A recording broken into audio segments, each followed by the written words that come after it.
زندگی میں ہم بہت سارے لوگوں سے ملتے ہیں، جدا ہوتے ہیں، اور یہ ہمارا ملنا کبھی مختصر ہوتا ہے، کبھی طویل ہوتا ہے، لیکن ملنے کے بعد جو ایک دوسرے سے الگ ہونا ہے، جدا ہونا ہے، یہ کسی خوشگوار موڑ پر ہونا چاہیے۔ ہنسی خوشی دو لوگ آپس میں ایک دوسرے سے الگ ہوں، جدا ہوں، اس حوالے سے اللہ کے رسول صلی اللہ علیہ وسلم کی تعلیم کیا ہے؟ سنن ابو داؤد کی روایت ہے، رسول اللہ صلی اللہ علیہ وآلہ وسلم نے ارشاد فرمایا، لا یفترقن اثنان الا عن تراض، دو لوگ آپس کی رضامندی کے بغیر ہرگز ایک دوسرے سے الگ نہ ہوں، جدا نہ ہوں، چاہے یہ دو ملنے والے کلاس فیلو ہوں، جب کلاس مکمل ہونے کے بعد ایک دوسرے سے الگ ہونے لگیں تو ایسے اچھے انداز سے ایک دوسرے سے الگ ہوں کہ دونوں ایک دوسرے سے راضی ہوں، ناراضگی نہ ہو، دل کے اندر کوئی میل نہ ہو، چاہے وہ دو جدا ہونے والے شریک حیات کیوں نہ ہو۔ آپ ڈیوٹی پر جا رہے ہیں، اپنی گھر والی سے الگ ہو رہے ہیں، آپ کی بیوی آپ سے راضی ہو، آپ اپنی بیوی سے راضی، چاہے یہ دو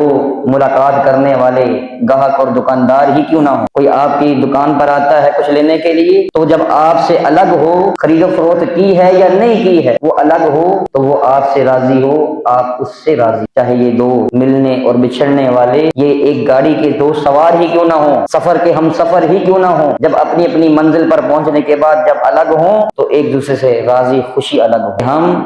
جب ایک دوسرے سے الگ ہوتے ہیں، جدا ہوتے ہیں، تو ناراضگی کی حالت، دل کے اندر میل لیے ہوئے، دل کے اندر کھوٹ لیے ہوئے، ایک دوسرے کی بد اخلاقی سے تنگ کہ دوسرا جو ہے وہ خوش ہوتا ہے، یار شکر ہے جان چھوٹ، کوئی گاہک جو ہے وہ دکاندار کے پاس چلا جاتا ہے، بسا اوقات چیز پسند نہیں بھی آتی، انسان نہیں بھی خریدتا، دکاندار کا کام ہے چیز دکھانا اور لینے والے کا کام ہے اس کو چیک کرنا، پسند آئے تو لے، نہیں سودا بنا تو چھوڑ کر چلا جائے، دکاندار کیا کہتا ہے؟ ویسے جو ہے وہ لینا کچھ ہوتا نہیں ہے جی، چسکے لینے کے لیے آ جاتا۔ عجیب سی بات، اللہ کے بندو، کوئی بھی دو ملنے والے جب آپس میں ملتے ہیں کسی کام کے سلسلے میں یا ویسے جب الگ ہوں تو رسول اللہ صلی اللہ علیہ وسلم نے فرمایا بامی رضامندی سے الگ ہوں، خوشی خوشی الگ ہوں، تاکہ دوبارہ جو ہے وہ ملنے کی ایک چاہت بھی ہو، دوبارہ اس گاہک کا دکان کی طرف آنے کا میلان بھی ہو، یار اس بندے کا اخلاق اچھا ہے، اس کا کردار اچھا ہے، اور ہم تو ساری حد ہی کراس کر کے چلے جاتے، ہم ایک دوسرے کو کھری کھری سنا کر چلے جاتے، تب اس حالت میں دل میں میل اور کھوٹ لیے، ناراضگی لیے ایک دوسرے سے الگ ہوتے۔ یہ اللہ کے رسول صلی اللہ علیہ وسلم کی تعلیم نہیں، اللہ کے رسول صلی اللہ علیہ وسلم کی تعلیم یہ ہے جب دو الگ ہونے والے ایک دوسرے سے الگ ہوں تو ایک دوسرے سے راضی خوشی الگ